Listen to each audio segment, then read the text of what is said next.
Well, first of all, on the energy thing, of course, we need to talk about each form of energy here, but I think the general orientation of the Obama campaign would be to see a great opportunity for cooperation in this area. The United States has enormous technological lead in areas like clean coal technology, certainly nuclear power, and so forth, and more exotic forms of power. And we would like to cooperate more with China, both in a commercial sense, a free market sense, and also in a government sense. And maybe this involves the development of joint research centers in the energy area. When all is said and done, China and the United States, by about 2020, will have approximately the same degree of dependence on imported petroleum.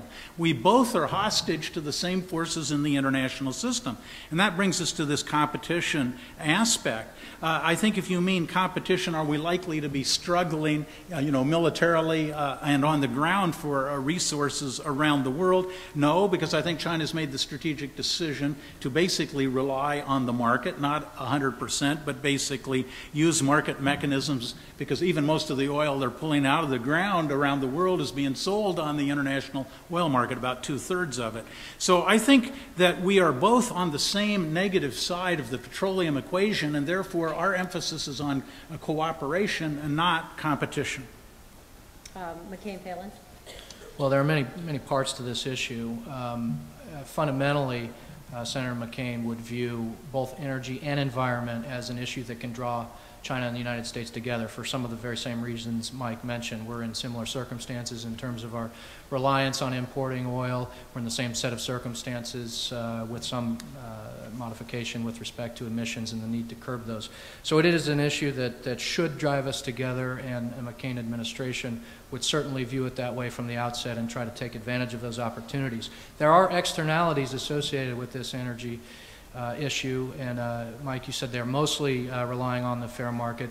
Well, the part that they're not relying on the free and open market is certainly of concern to many people, including Senator McCain. It's driving very aggressive policies in Iran, in Sudan, Venezuela, and so forth. And so there are externalities associated with this that we need to deal with. We need to deal with it in a very comprehensive way. Of course, it's also driving China's military modernization and their quest for a blue water navy. And Senator McCain has spoken about this as a sitting member of the Armed Services Committee. So we got to get our hands around the full complexity of this challenge and all the various aspects to it.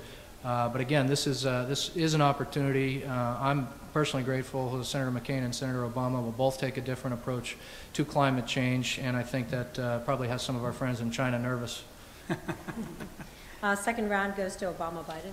I just want to pick up on the rogue nation thing, because I think if you look at any of the material on the website for Senator Obama or any of the campaign material, there's a lot of attention paid to this issue of what you call the externalities, the rogue nations, the so-called the Sudan problem, the Zimbabwe problem, Nigeria.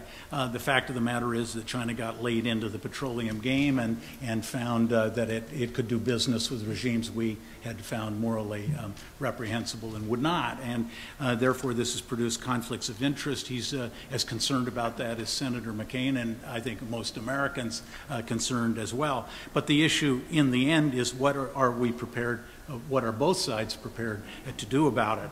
And the United States, as we can see, has to sort of prioritize where it's going to allocate its resources. And that's difficult. So, but certainly as a matter of commitment, the rogue nation problem is at least as much concern to us as Senator McCain. McCain-Palin? Well, I agree with that. Again, it's a comprehensive challenge, and let me take this opportunity to return to the military issue. Because of the complexities, it does require somebody who understands military systems, the pace of modernization, the direction of modernization. It was a mere few years ago that we were talking about Chinese military modernization as just a Taiwan problem. It's well exceeded that now. Energy is one of the major drivers, and if you want to look at a president who will have the expertise and the experience to deal with the various complexities of this challenge, I think Senator McCain stands out. Now I'd like to open up questions to the audience. For this round, each side will get 2 minutes to respond, but we will not do a rebuttal. If you are called on, please wait for the microphone before asking your question. Then identify yourself and your affiliation, and please keep it to one short question on U.S.-China relations. Do we have any questions? Who's got the microphone? Does someone have the microphone? Oh. There are two standing. Do we have a microphone? There are two, Oh, there's, oh, okay. Okay, why don't you go ahead over there on the right? Hi, my name's Chuck Lewis. I'm a reporter with the Hearst newspapers.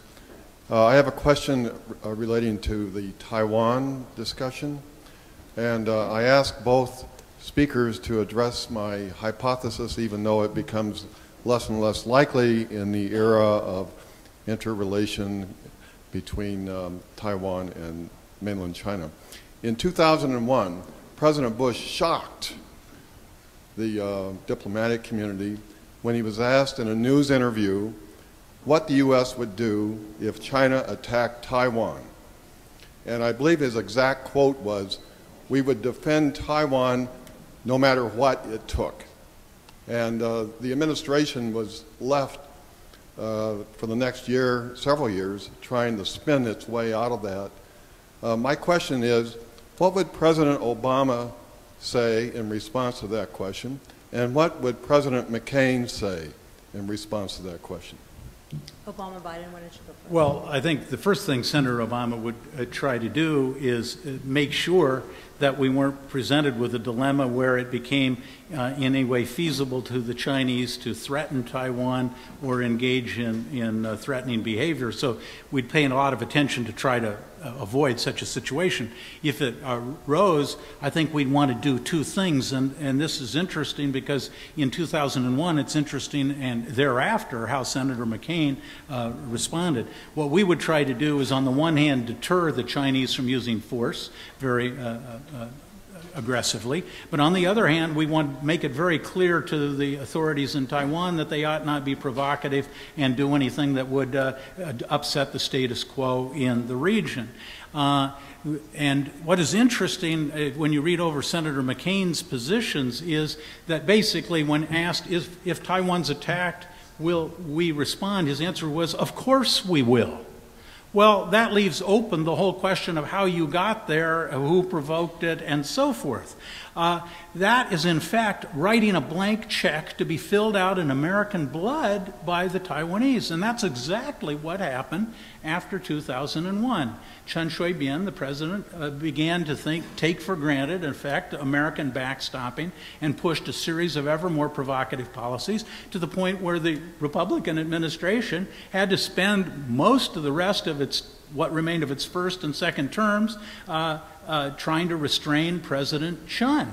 You know, Senator McCain has sort of backed the degree to which you unambiguously back Taiwan, come hell or high water, is the degree to which you're encouraging risk-taking that's not in the interests of the United States. So I think Senator Obama is very attuned to that. Let's hear from McCain, Palin. Well, Senator McCain said, of course, we would respond because it's required by law. The Taiwan Relations Act is very clear if there's an act of aggression against the people of Taiwan, to include even economic embargo, that there are certain actions that the United States must take and are obliged to take. He didn't go beyond that in terms of specific ideas about deployment or what kind of contributions we'd make, but it's absolutely required by the law, and I think Senator McCain was right to say it. I mean, it's interesting. I agree that the investment needs to be on the front end. The way to answer that question is to never be put in that position, and that's one of the reasons why Senator McCain supported a stronger defense package for Taiwan. If the Obama campaign and the candidate himself think that the best approach to this is to keep Taiwan weak in the hopes that we can rely on the goodwill of Beijing to resolve this, I just fundamentally disagree, as does my candidate. The solution to avoiding this, as has been the case throughout history in other similar environments where there's tension between two sides, is from a position of strength and a position of confidence, negotiate on reasonable terms. If Taiwan does not have the capacity for sufficient self-defense, I would submit force becomes more likely, and therefore the situation is more dangerous. So I think we agree you want to avoid this problem altogether. I think we just disagree, and our candidates may disagree about how you accomplish that goal. We have another question over there in the back. Good evening. My name is Bert Jess, a student at National War College. I'm reminded of a T-shirt I see somebody here wearing. How would the administrations deal with U.S. corporations such as Yahoo that provide private information on individuals living in China to the Chinese government in order to imprison them because they are either critical of the Chinese government or just expressing their views? The first response is to McCain-Palin.